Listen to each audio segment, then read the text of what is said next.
தமிழ்நாட்டில் வன்னியர்கள் தனிப்பெரும் சமுதாயம் எதுவும் கிடைக்கல. ஆனால் அரசு என்ன சொல்லுது, வன்னியர்கள் 10%, 12%, 13% வந்துட்டாங்கன்னு பொய் தகவல் சொல்லிட்டு இருக்கு. இது ஒன்று போதும்.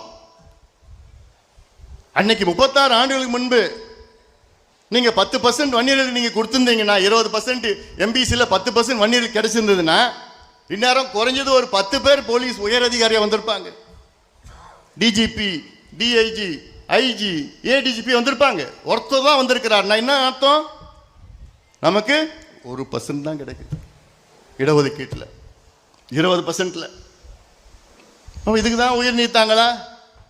இதுக்கு தான் தியாகம் செஞ்சாங்களா? நத்தமேட்டில் தியாகம் செஞ்சாரு மயில்சாமி, இதுக்கு தான் செஞ்சாரா? சுப்பிரமணி செஞ்சாரு, சுப்பிரமணி இதுக்கு தான் செஞ்சாரா? தியாகம் செஞ்சாரா? இல்லை 21 தியாகிகள் அன்னைக்கு முதல் நாள் அந்த ஒரு வாரத்தில் 27 தியாகிகள் உயிர் நீத்தாங்க.